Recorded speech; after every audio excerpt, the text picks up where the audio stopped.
Legend of Northland. It is a ballad. And ballad का मतलब होता है जिसमें आप कोई भी स्टोरी पोएम के थ्रू आप बताते हो शॉर्ट स्टेंजा में। A ballad is a such kind of poem which tells you a story in short stanza. And ballad जो होता है एक बहुत ही या तो फोक कल्चर का हिस्सा होता है या तो पॉपुलर कल्चर का हिस्सा होता है, जिसको बैलेड जो स्टोरी होता है उसको ओरली मुंह से बोलकर कहानी के थ्रू एक जनरेशन से दूसरे जनरेशन तक पहुंचाया जाता है, पास किया जाता है। और ये जो स्टोरी है, ये जो बैलेड है, ये है नॉर्थलैंड एरिया का, the area which is near the North Pole. So यहाँ पे नॉर्थलैंड बोला गया है। सो पोएम कुछ इस तरह स्टार्ट होता है that away away in the northland where the hours of the day are few and the nights are so long in the winter that they can not sleep them through. कहने का मतलब है कि in the reason, कौन सा reason? Northland, north pole. वहाँ पे क्या होता है, दिन जो होता है बहुत छोटा होता है, वहाँ पे सूरज की रोशनी कम पहुँचती है। और जब भी विंटर का सीज़न होता है, ठंडी का मौसम होता है, तो क्या हो जाता है, when the area is experiencing winter season the duration of night is very long। रात का समय लंबा हो जाता है and the day time hours are very less। मतलब दिन जो होता है सूरज वाला, रोशनी वाला, वो बहुत छोटा हो जाता है, very less. And fourth line में, स्टेंजा में फोर्थ लाइन में बोला गया है they refer to the people who live in this region. They, यहाँ पे दे जो लिखा गया है first, that they can not sleep them through. तो दे जो यहाँ पे है, जो नॉर्थ पोल में लोग रहते हैं, उनको यहाँ पे रेफर किया गया है। और पोएट बोलते हैं that the duration of the night time is so long that people can not sleep them through.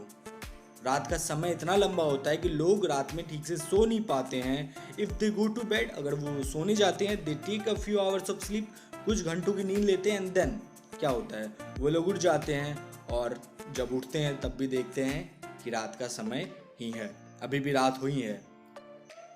Where they harness the swift reindeer to the sledges when it snow and the children look like bears cub in their funny furry clothes।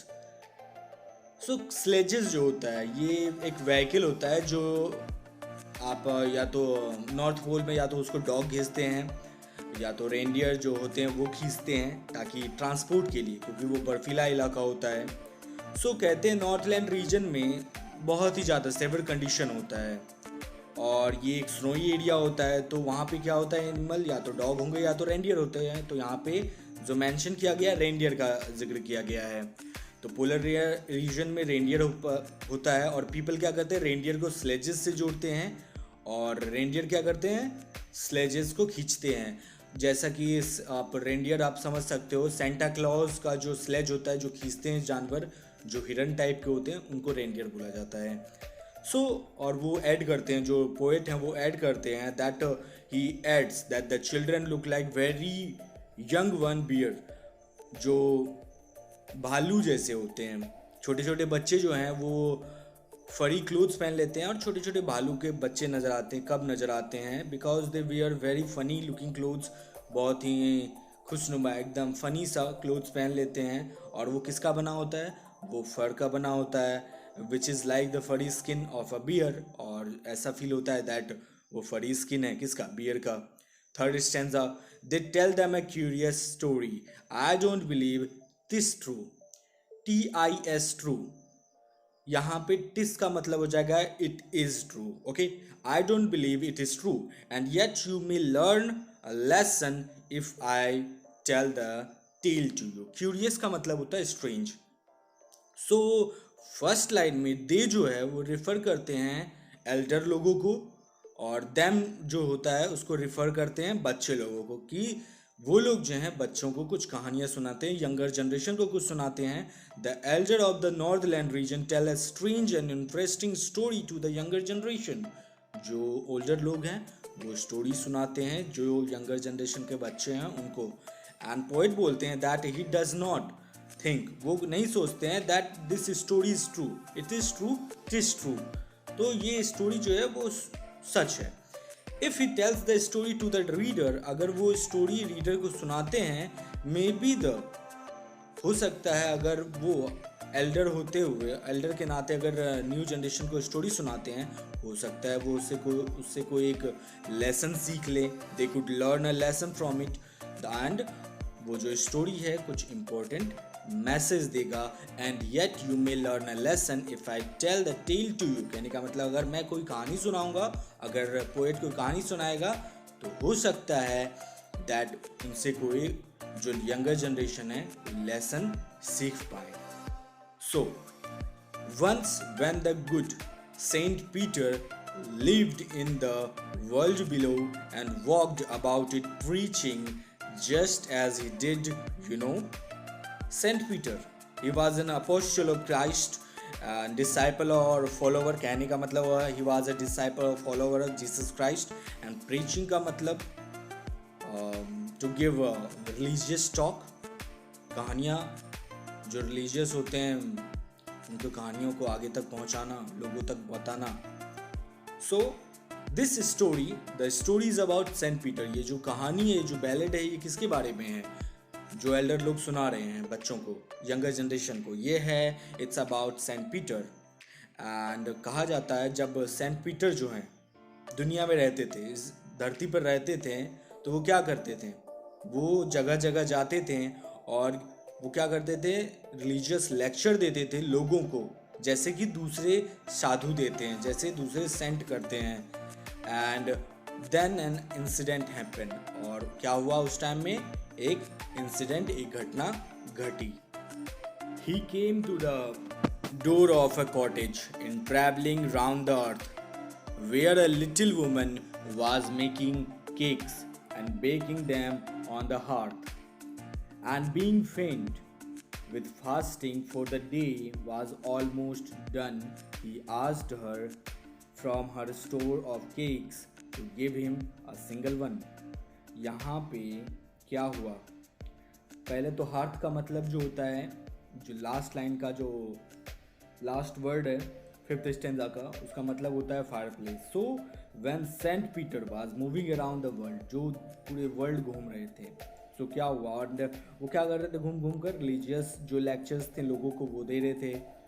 और क्या हुआ, एक बार वो कहाँ पहुँचे, एक छोटे से कॉटेज के सामने, एक छोटे से घर के सामने, जहाँ पे एक स्मॉल वुमन जो थी वो क्या कर रही थी, केक बना रही थी। और वो केक किस पे बना रही थी, अपने फायर प्लेस पे बना रही थी। She was baking the cake in the fire place, hearth पे बना रही थी। सो यहाँ पे जो है, and being faint with fasting, faint का मतलब हो गया weak, to be weak. So Saint Peter, as Saint Peter had not eaten anything the entire day, उन्होंने दिन भर कुछ नहीं खाया था। He was hungry, he was very hungry and was feeling weak, वो उनको वीक फील हो रहा था, कमजोरी फील हो रही थी। So he went to this woman, वो इस लेडी के पास गए, जो स्मॉल वुमन थी उनके पास गए, और जो कि केक बना रही थी। एंड उन्होंने क्या किया, उन्होंने एक केक मांगा, जो उन्होंने वैसे भी उस स्मॉल लेडी ने बहुत सारा केक बनाया था, तो उन्होंने बोला that he asked for one cake out of the many cake that she had baked. So उन्होंने एक केक मांगा उन ढेर सारे केक में से। So she made a very little cake, but as it baking lay, she looked at it and thought it seemed too large to give away. Therefore, she needed another, and still a smaller one. But it looked, when she turned it over, and as large as the first had done. Then she took a tiny scrap of dough and rolled it flat and baked it thin as a wafer, but she could not part with it. क्या हुआ, Saint Peter जो थे वो थक चुके थे, वो भूखे थे, दिन भर उन्होंने कुछ नहीं खाया था। So he asked for one cake that the small woman was baking. But क्या हुआ, the woman was selfish and she did not give the cake from her store, वो नहीं देना चाहती थी। सो क्या किया, उसके बजाय उसने क्या किया, उसने एक छोटा सा केक बनाना स्टार्ट कर दिया ताकि वो सेंट पीटर को दे सके। और वो जो था, वो जो वुमन थी, वो अपना चीज़ें जो थी वो शेयर करना पसंद नहीं करती थी। बट व्हेन सी पुट, जब उसने केक बनने को, बेक करने को रखा फायर प्लेस पे और उसने देखा, तो उसे ऐसा फील हुआ that the cake was too big, cake का साइज जो है ज़्यादा बड़ा है, किसी को दिया जाए। Therefore she kneaded another, कहने का मतलब है the little miser woman. Kneaded का मतलब होता है to make dough from flour. जो माइजर वुमन है, शेल्फिश है, उसने सोचा कि ये केक जो है बहुत बड़ा है कि इसको दिया जाए। सो उसने वो फिर से बनाने लगी दूसरा स्मॉलर केक, एंड उसने फिर से केक बनाया। और जब उसने देखा, उसे फिर से फील हुआ दैट पहले जैसे ये फिर से उसी साइज का बन गया, बड़ा। And again she was not ready to give the smaller cake to Saint Peter. मतलब उसने 2 बार केक बनाने की कोशिश की और दोनों बार उसे ऐसा फील हुआ that the cake is big and it was as big as the previous one. So ये पहले की जितना ही बड़ा है। तो उसने क्या किया, then she took a tiny scrap of dough and rolled it flat. Scrap का मतलब है स्मॉल अमाउंट, बहुत छोटा सा। एंड तीसरी बार क्या हुआ, उसने छोटा सा डो लिया, उसने रोल किया, एंड पोइट कहते हैं उसने वो रोल करते गई और वो उसने एकदम डो इतना पतला बना दिया कि ये वेफर जैसा लग रहा था एंड उसने बेक किया। But she was so greedy, वो इतनी लालची थी कि इस बार भी वो ये जो she could not give that thin piece of bread to the saint, और इस बार भी वो जो ब्रेड का बनाया उसने जो बेक किया वो भी सेंट को दे नहीं पा रही थी क्योंकि वो इतनी ग्रीडी थी, लालची थी। For she said, my cake that seems too small when I eat for them myself, and yet too large to give away, she put them on the shelf. क्या हुआ, वुमन को उसके दिमाग में एक ख्याल आया कि वो जब भी ये अपनी केक बनाया हुआ खाती है उसे वो हमेशा छोटा लगता है, लेकिन जब भी वो किसी को देना चाहती है she felt that they were too big to be given away, मतलब ऐसा कि ये बहुत बड़ा है जो इसे दिया जाए। एंड उसने क्या किया, she put all the cake on the shelf, मतलब उसने शेल्फ पे रख दिया अपने किचन में, और उसने सेंट पीटर को एक भी केक नहीं दिया। Then good Saint Peter grew angry, for he was hungry and faint, and surely such a woman was enough to provoke a saint. provoke का मतलब होता है cause to get angry, मतलब गुस्सा दिलाने के लिए काफ़ी थी। सेंट पीटर जो थे वो बहुत गुस्सा हो गए क्योंकि वो भूखे थे और उनको कमजोरी फील हो रही थी।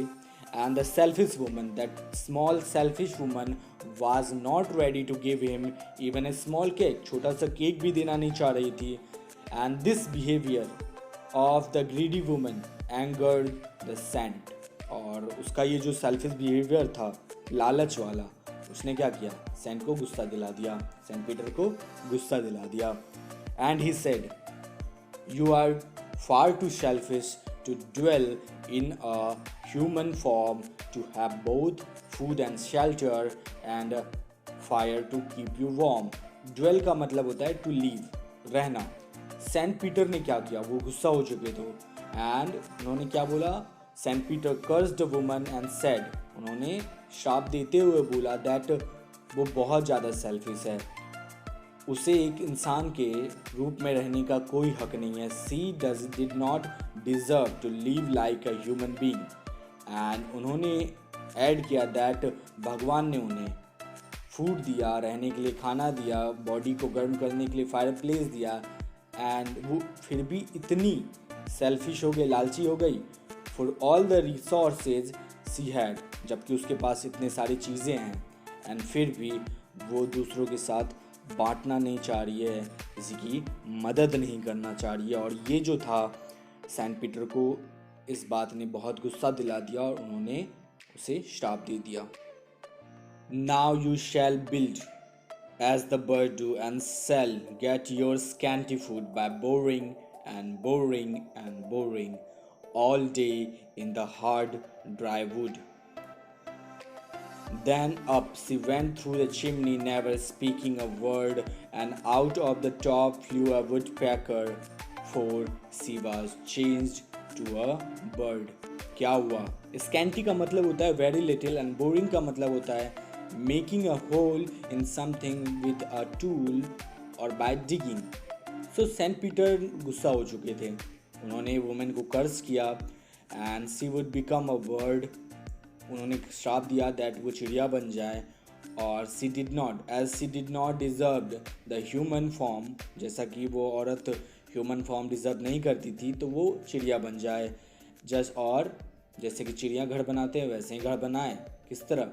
बोरिंग करके वुड में या कलेक्ट वेरी जाके लकड़ी में अपना घोंसला बनाए, बहुत कम खाना मिला, काम करे, पूरी मेहनत करे, दिन भर काम करेगी तब उसे खाना मिलेगा। Similarly she would also work hard in the dry wood, और उसे ड्राई वुड में काम करना पड़ेगा चिड़िया के जैसे, and get little food and make a small place for herself to live in. उसे खुद से अब खाना बनाना पड़ेगा, खुद से खाना ढूंढना पड़ेगा और खुद से ही अब रहने के लिए घोंसला बनाना पड़ेगा, क्योंकि सेंट पीटर ने उसे श्राप दे दिया था। And as soon as Saint Peter curse the woman, जैसे ही उन्होंने उसको कर्ज किया वुमन को, उसे एक चांस भी नहीं मिला बोलने के लिए अपने लिए।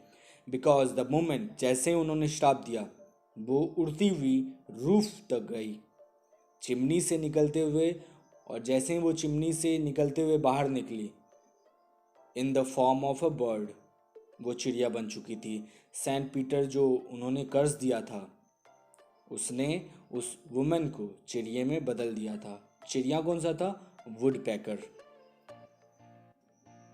She had a scarlet cap on her head and that was left the same, but all the rest of her clothes were burned black as a coal in the flame, and every country schoolboy has seen her in the wood, where she lives in the trees till this very day, boring and boring for food.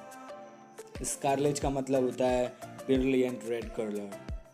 सो जैसे ही वो woman जो थी चिड़िया में वो बदली, उसने एक रेड कलर का टोपी पहन रखा था उसके सर पर, एंड वो क्या हुआ, वो टोपी जैसा डिज़ाइन जो था उसके बर्ड के हेड पे रह गया, बट जितने उसने कपड़े पहन रखे थे वो सब क्या हुआ, सब जल कर कैसा बन गए, एकदम turn black in colour just like coal, एकदम कोयले जैसा काला हो गया। And every country school boy, कहने का मतलब कंट्री का मतलब होता है कंट्री साइड, मतलब रूरल एरिया, गांव जो होता है वो सब एरिया को बोला जाता है country side, country school boy. People जो लोग रहते हैं कंट्री साइड में, even the small children who go to school, मतलब बच्चे जो होते हैं स्कूल जो जाते हैं, उन्होंने इस तरह के चिड़ियों को जंगल में देखा है।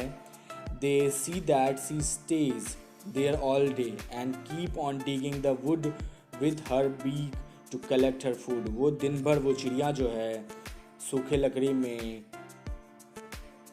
छेद करते रहती है अपने बीक से, अपने चोंच से, ताकि अपना खाना कलेक्ट कर सके। Whenever any child sees this kind of bird, जब भी कोई बच्चा इस तरह का चिड़िया देखता है, then his elder tell him this story. और पोइट के अकॉर्डिंग जब भी कोई बच्चा ये चिड़िया देखता है तो उसके एल्डर जो हैं ये कहानी सुनाते हैं, एंड वो कहते हैं दैट ये जो बर्ड था वो एक औरत हुआ करती थी पहले, एक वुमन हुआ करती थी, एंड वो ग्रीडी होने के कारण उसे श्राप मिला सेंट पीटर के थ्रू, एंड फाइनली वो श्राप के कारण क्या बर्ड बन गई। और इस तरह they get a teaching that they should not be greedy, और इस तरह जो है बच्चे ये सीखते हैं कि उन्हें लालची नहीं होना चाहिए। सो गाइज, ये था आपका legend in Northland by Phoebe Cary. जो राइटर है उनका नाम है फीबी कैरी। सो गाइज, जैसा कि आपको पता है you will have your summary in the description, and आपके क्वेश्चन आंसर्स भी आपको वहीं मिल जाएंगे। लेकिन इस लेसन का जो है आपको क्वेश्चन नंबर 7 का आंसर आपको कमेंट में देना है। What is a legend, why is this poem called a legend, आपको इसका जवाब देना है that what is a legend, why is this poem called a legend. So मिलते हैं अगले वीडियो में। आई होप आपको समझ में आ गया होगा। Take care.